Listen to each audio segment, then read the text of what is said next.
making a sword! For Aia, specifically, in case you missed the title. For those of you who don't know who Aia is, I was originally planning to do something from Elden Ring or Fallout or mention the next D&D video. It's coming, I promise. But then I showed up to a fucking stream and it's her birthday over a month ago. The sword was basically done then, I have proof, but things happened, now it's now, and I'm sorry, but I'm not re-recording the intro. Happy belated birthday, you dork. So we're making her a sword instead. Now I know I've gone on record before saying Aia is a monk or brawler way before she's a paladin, because she is, but what's the number one thing she's missing in order to be a paladin? That's right, an imposing aura. But what's the second most important thing she's missing? Plate armor, right. But what's the third cool sword? Exactly. And to make said cool sword, the first step was figuring out what specific sword I was actually going to make. Which, to cut out all the iterative process, is based on the archetypal paladin sword, the Holy Avenger, with a Halo-inspired guard and pommel, with stuff like colors and small detail, just trying to tie it close to Aya's default design. Less trying to make Aia as a sword, and more trying to make a sword you could imagine Aia using. The first step that you're seeing is making the stencil for it, since I didn't record the design process. Simple as could be, just print out the stencil at scale and tape them together. This is as easy as this build gets, and cutting it out is only slightly harder. But before that, I need to trace out where the support rod is going to go. The thing that stops the sword from flopping around like a pool noodle. I forgot to add it to the stencil before printing, and I'm not fixing it now! Even if tracing the rod itself leaves it going way off to the side in the handle because the rod isn't actually perfectly straight, which is very concerning, but like I said, I'm not fixing it now. Then we only need to cut it out, with the only thing of interest being that I'm cutting it into sections instead of one solid piece, since it'll make cleanup easier later, and the sword is so long we're gonna have to cut the blade in half anyway, so might as well separate the guard, handle, and pommel while we're at it. But with all the stencil pieces ready, we can finally move on to something a little bit more interesting. Foam. First off, I am using floor mats. It's the most accessible foam I can find, and so long as you glue the textured sides facing in, it works really well actually, though they aren't perfect. But I was able to get by just avoiding the damaged bits. The bigger issue, the sword blade is actually longer than the foam sheets are, which is why we had to cut the blade in half. Also, I lied about it being more interesting. It's worse actually, since we first need to trace out the stencils. And we need to trace out a lot more than one each too. We need at least 2 layers of foam for the blade to sandwich the support rod and make it more substantial, but everything else is getting 4 layers to make them thicker. Helps the handle fit better in the hand, and makes the guard look more proportional compared to the blade. But after tracing the first blade piece out, I decided to get a head start on marking out the support rod. At first I tried poking holes along the stencil and drawing straight through it, which didn't work even a little bit. Then I tried poking holes through it directly onto the foam, which did actually work really well. And here you can see the exact moment I realized I was poking holes for the support rod on the outward face of the blade. Yeah, not really the best idea, huh? But after that hopefully not too bad blunder, I traced out all the pieces I needed, 2 for each section of the blade and 4 each for everything else, making sure to flip the stencil for half of them. That's that when I flip the flat face over so that both pieces have that side facing out, they'll line up even if the stencils or my tracing or my cutting are slightly uneven. After getting all the 16 pieces traced out, I could finally start actually cutting them out. I cut out the blades, the handles, the guards, went back to trace the last guard piece I forgot about and then cut that out too. And if you're planning on doing anything like this, get a cutting mat or something, that weird crackling sound? Yeah, that's the tip of the knife digging into the table. I mean, the cuts are going through clean, but well, I'm glad I don't care if this table gets banged up, that's for sure.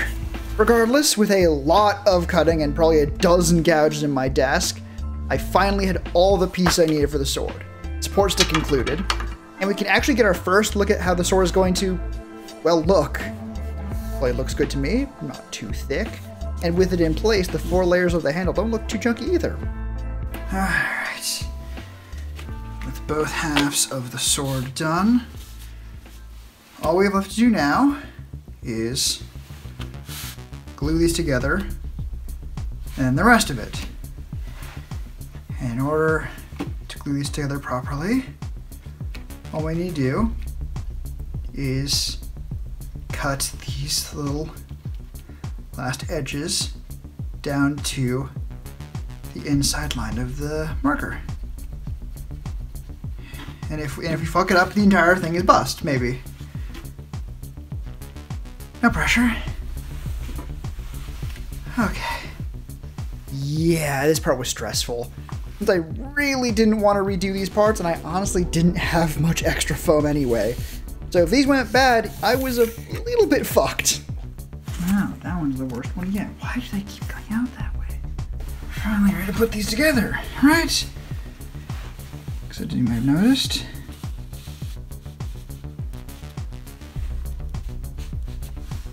Just a little bit of a fucking gap. Because they don't quite line up. And if you try and line them up, it bows outwards, which is the exact opposite direction we would want any bowing to be. If at least it bowed inwards, it would push against the rod and against each other. No, now it's going to be pulling against the glue. So, what's our plan? With confidence, we probably shouldn't be using.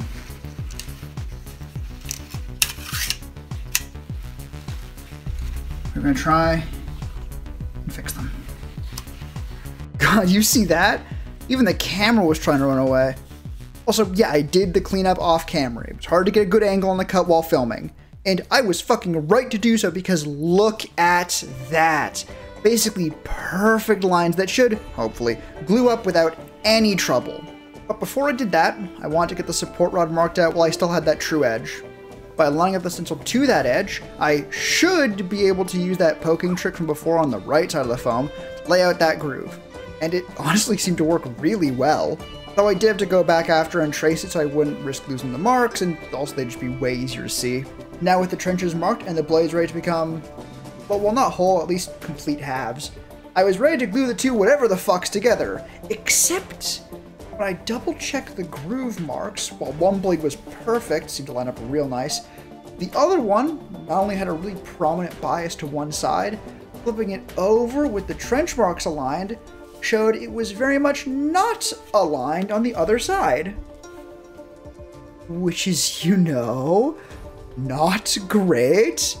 So instead of doing that, we're moving on to the carvings on the guard, which would prove to be a mistake. Getting the script was fun at least, even if the only official Celestial script's on the back of the Xanathar's book on a recipe for fucking fish food.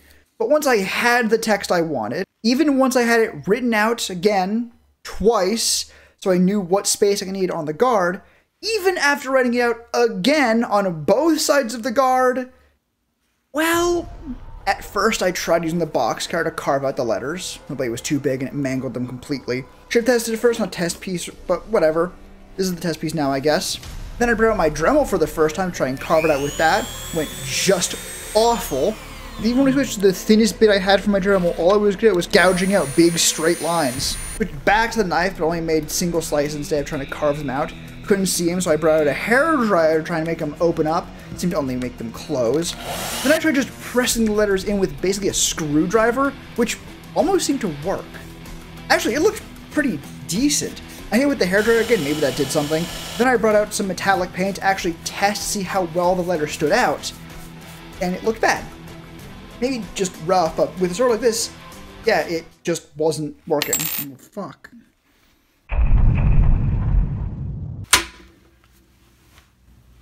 Got a new knife. And a new plan. Said plan being to carve letters out of thinner foam, then gluing that onto the guard. It's thin enough to not make the already borderline chunky guard even chunkier, and I don't have to worry about angling the knife or digging out bits that are still hanging on. I did want to try that with the new knife on the thicker stuff just to see how it would do, and it worked fantastic on the straight bits. I still had to go digging around for the curlier ones, and if even one letter gets mangled like that, I don't really have a way to fix it other than pitching the part and starting over. But that's fine. That was just to confirm that it wouldn't work anyways. The real venture now is the thin stuff. And with a fresh blade, with a tiny blade, the foam cut so easy and I could get into all the little twists, and it didn't work. I still had to go out digging the letters. And even if that wasn't a deal breaker, the next letter sealed the deal by tearing out the foam between the letters when I pulled it out. And I'll be honest, that really sucked because I was out of ideas. Even if I somehow managed to fix this break, it only takes one that I can't to really fuck up the piece. So I had to just say, fuck it. Give up for now, and leave letter carving for something I'll have to figure out later. Only thing left to do is start gluing shit. Which I did with spray adhesive because it's easier than contact cement. What kind of spray adhesive? I don't know, this one. It's sticky and it's in a spray can. If I cared more than that, I'd be using contact cement. The silver lining on the whole letter carving situation though, I was actually able to use that mangled guard piece, even though I had really done a number on it. Like, properly fucked it up. As far as finished piece goes, it's unsalvageable. But as a structural piece, glued under the unfucked chunk of the guard so the face is invisible, it works perfectly. Gluing the pieces together, not the whole sword, just the pieces to make up the whole sword, slow down, was just spraying each face I want stuck together with the adhesive. Yes, I did it off camera. The ventilation in my lab is dog shit. Then waiting for it to be mostly dry, very carefully line them up since messing that up means starting with a new piece, and then mashing the ever-loving fuck out of them. The glue is pressure activated, just like contact cement, which is actually super handy since it means you can sort of shift them around a little bit before the glue really sticks. And with that, we're finished one half of the guard, and also the rest of the pieces we need, with the exception of the blade. This part was different. Instead of gluing nice, big, flat faces on pieces that were going to have the glue seam sanded down anyway, here I was gluing tiny faces I cut myself with a long seam right on the flat of the blade that I really couldn't sand after glue up. Now, I was able to use that thing I mentioned barely a minute ago about the glue not sticking right away to make sure they were lined up as clean as I could get them, and after the sensors were lined up, I even laid the blades face down on the table to make sure the faces were level with each other. Then I just had to very, very carefully apply pressure to finally have... Oh, fuck. Yeah, that was fun. Though not actually that big a problem. I just kind of mushed the glued faces back together and it worked fine.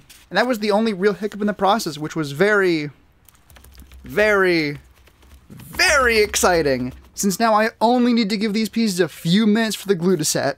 A few minutes later. Okay. I've given them more than enough time to dry. And honestly, looking at them, they look pretty good. Even this one, I believe? Yeah, this is the one that I thought was going to give me problems, but looks fine. Also, before I forget, I have actually gone ahead and marked these ones where the ridge needs to go, because I need that for my scheme. Did it the exact same way I did these ones. Trued up some of the faces, literally any face. I used the ends of these ones, and then used that to register the stencil on. So, makes it a lot easier. I'm not sure where that is. Now we can start carving. Honestly, I thought carving the groove for the support rod was going to be a lot more trouble, especially for the pommel. That little idiot wasn't even as deep as the Dremel bit was tall. Easy. But the rest weren't much harder. After I went over it once, the Dremel followed the first groove without much issue, and even sank in easily right to the depth I wanted it to before settling there. Or maybe I'm just that good, I don't know. The whole thing was super smooth, barring some slight chatter. Alright, with the grooves carved, and my desk, I think, permanently fucked up with dust, I'm now ready to enact the plan. Kind of the plan just right there, you got a glimpse of it. Super glue. You'd be wondering, Doctor, how is that a secret plan? You use super glue to stick things together. Isn't that the goal? It is. But I have not been using spray adhesive just because this is a really tiny amount of glue. This stuff doesn't like to bend very much. I've tried gluing together like a knife even, and it came apart. Which is exactly why I picked this up. Because with this, I should be able to glue them together on the stick and do any carving I want to it. It's in one piece. I can shape it however I like. I know it's going to go back together this way because it has the support rod in it. And then when I'm done, just crack it open like that. That's the theory anyway. That's how it works. That we really fucking could. This part went better than I could have hoped.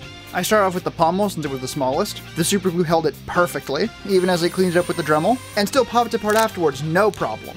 And cleaning up the car was basically the same thing, just bigger. But then came the handle, which was not only the first piece to give me trouble gluing it, but the double secret reason for me using super glue in the first place was that I could do some really aggressive shaping on the handle without tearing up all the pieces around it. At this point, we were outside the realm of planning, honestly. Anything really? It's braid enough, fuck it. It looks better already. Let's hope we can keep that rolling, shall we? And yeah, this went great. Like, better than I could have hoped great. That shit artists talk about, like freeing art from the medium or whatever, I felt that carving this handle. Even though it took 20 straight minutes of carving and cutting. I have no idea what I'm doing. And more carving and more cutting and checking to see if it feels right in the hand. Yeah, I feel like I want to hold it this way. Wait a minute, it's the exact way I'm supposed to fucking hold it. Oh my god, I'm a genius. Yes, I'm a genius. Oh my god. My brain is fucking enormous. But then back to even more carving, and then even more shaping to try and get it to look smooth, until finally... I have to call it good eventually. And I'm gonna call that fucking good. Then, after cleaning off my desk because carving the handle left 20 metric tons of dust everywhere, I could clean up the blade. God, I hope this works. I hope it doesn't work too well though, because then that'd be even more awkward. Far from it. Gluing something this long with super glue was actually pretty touch and go, hence why I only do it when I want the glue to fail. But the result... For the first time, the sword is able to be held, and she is a beauty. The blade actually cleaned up a little bit differently than the other pieces. Since it's so long, most of it's far away from everything else anyway, so I can leave cleaning up those bits for later and still not risk damaging the other pieces. But with that done, the last bit of rough carving I needed was the bevel on the blade, which I marked out by poking through the stencil onto the face of the blade on purpose this time. I really hope this is a good idea. Not 100% convinced it is, but too late for regrets now. Fun fact, it wasn't, but that only became obvious later. Then I went over the mark so I could actually see what the fuck I was doing, before finally having to carve the edge of the blade. Like, I am not looking forward to this. I mean, I am at least a little bit. But, yeah, this is a half, which means go to the corner.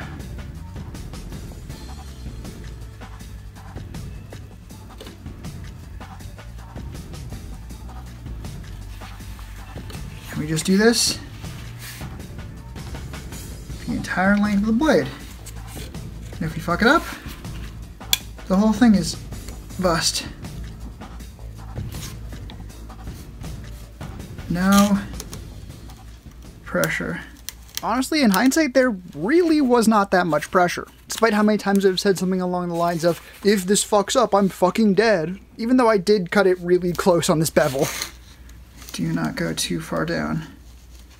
I can always sand it back. Yeah, no, I'd not do that. Which, like I was saying before, interrupting myself, none of this is that bad in practice. Even after only doing this once, I could probably go from a stencil to cutting out the bevel in like 40 minutes? Including the 15-minute wait for the spray adhesive to get tacky, but not including the time for it to fully cure. The TLDR, things are a lot tougher and scarier until you've done them once. Even if you fuck up the first time, like I did right here. It's going too far in. Do not go too far in. Ooh, that's way too far in. Oh, fuck. How do we save that? Panicking, obviously. Is that fixable? One way to find out. Remember when I said super glue is not great for this? Well, ignore that. It's fine, I think, hopefully. And we hope. We hope and maybe even pray. Oh, look at that. Look how good that looks up there. Yes, I should really wait for this to dry more. Aside from this one big whoopty, the rest of the blade came out pretty good, since I was able to learn from this mistake and improve my technique for the rest of it. And yes, the sweet siren song of this. It's coming back to doing exactly how I was before. You know, the way that got me fucked up? In that way. Yeah, of course not. What were you expecting? The only things left to do before painting is cleaning up these. So you're there to do later. And the rest of cleanup can be done once they're glued.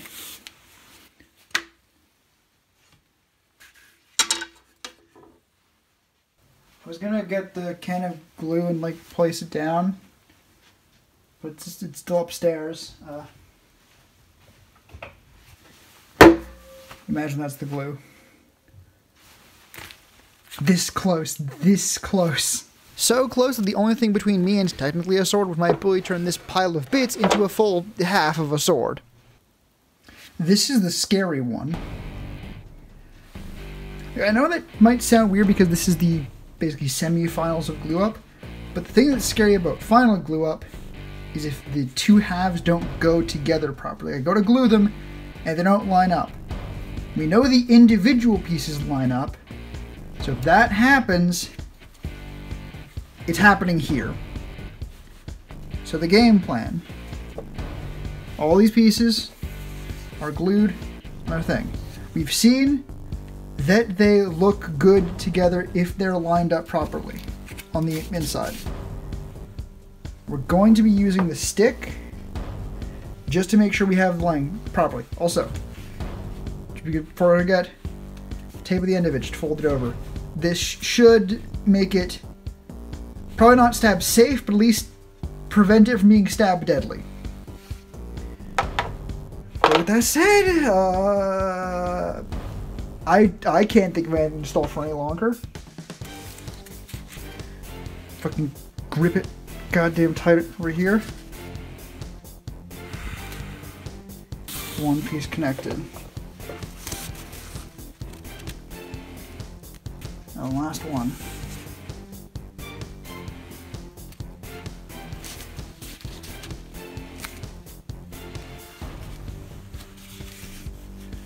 Oh my god.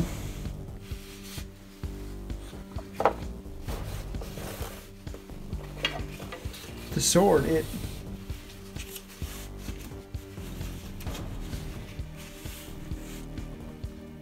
Oh my god.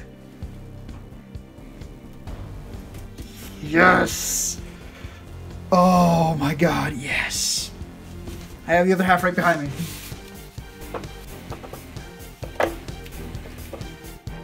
Okay, just do that again.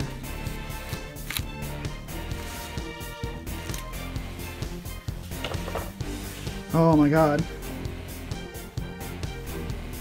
Hang on, I can actually test it.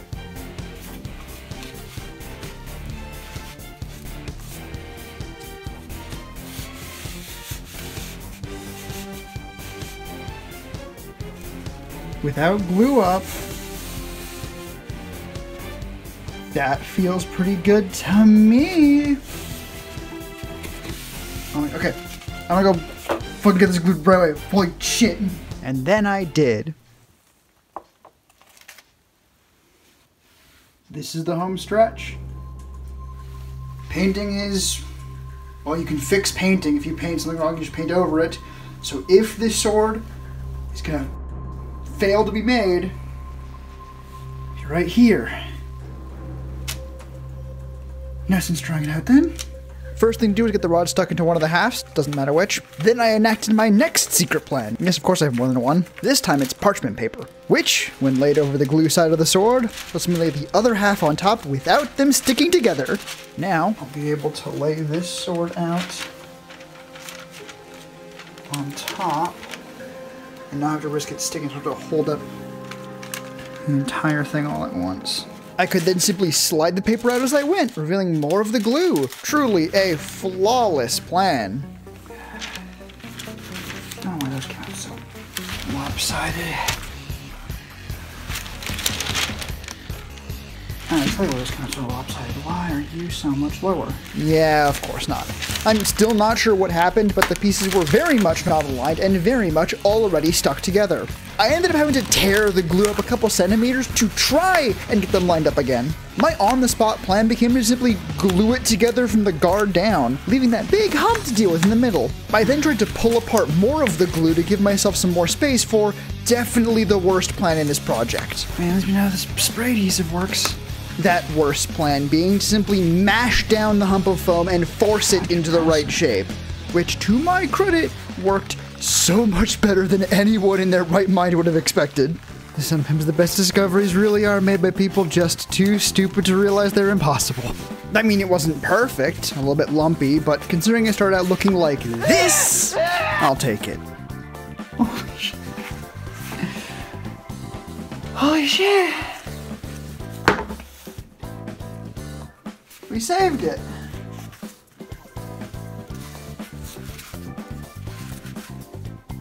The sword is real. Almost real. I still have to go over the entire thing and apply pressure since the sides were only loosely glued together right now. But that's not where we're stopping. I want to make damn sure that it was really stuck together, especially after the hump incident. Only one more thing left to do.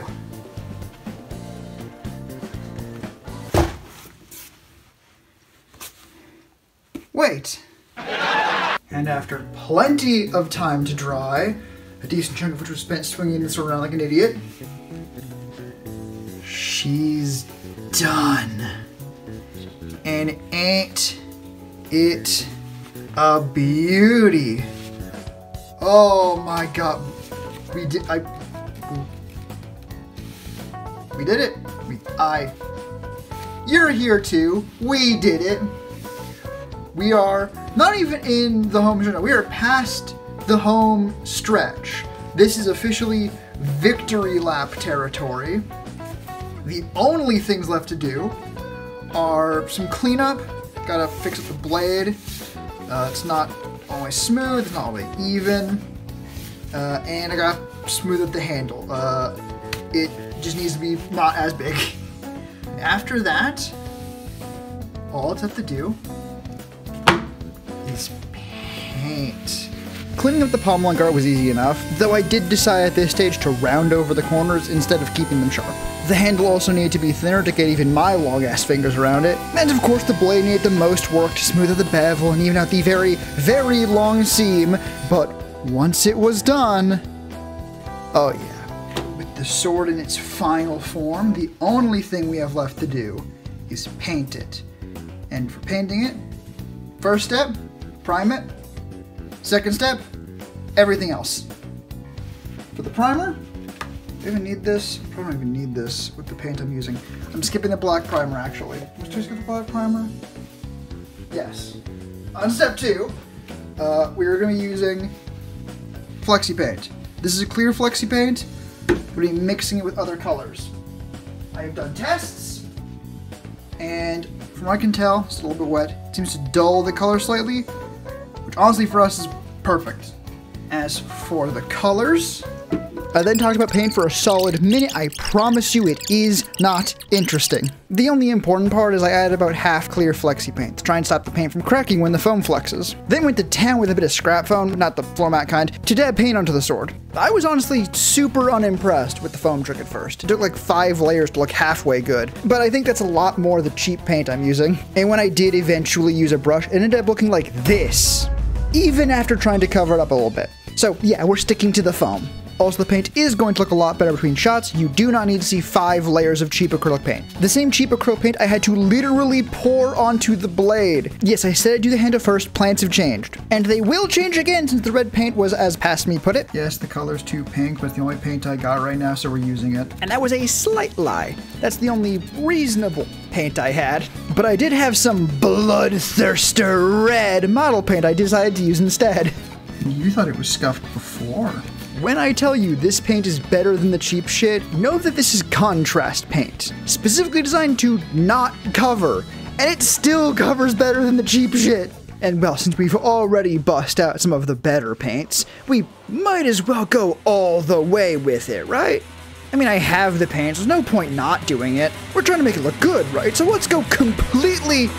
Oh, wait, no, not those ones. We don't actually need those ones. We get those out of here. Thank you. Go completely over the top. The first thing I did with those new paints was dry brush the handle with some Mephiston red, I think. Let's try and brighten it back up, because fuck was Flesh Tears dark. Before going into the low parts of the ring gem thing with some Talazar blue to add some shadows. Also important to note that I am using mostly Citadel paints because they're what I have, not because they're the best. These are just what I had lying around. I thankfully also had some Prahlow Bold Titanium White to add a highlight shine to the gem. Seriously, that paint is like magic. Then I hit the garden palm with a little bit too much Retributor armor to try and make it shine more and warm the color up a little bit. Which it did do, it was just also a little bit darker than I was hoping for. I actually almost dry brushed it again with something lighter, but decided against it. All the sword needed now was a highlight on the bevel, which I did with a 50-50 mix Rune Fang Steel and Bold Titanium White again. And while at first I tried dry brushing it on, I pretty quickly switched to just painting it on like normal. And honestly, I'm not sure I like it more than the flat silver. Though the highlight does give it some nice depth, so I don't know. But with that, I think the only thing left to do is finally get a good look at it.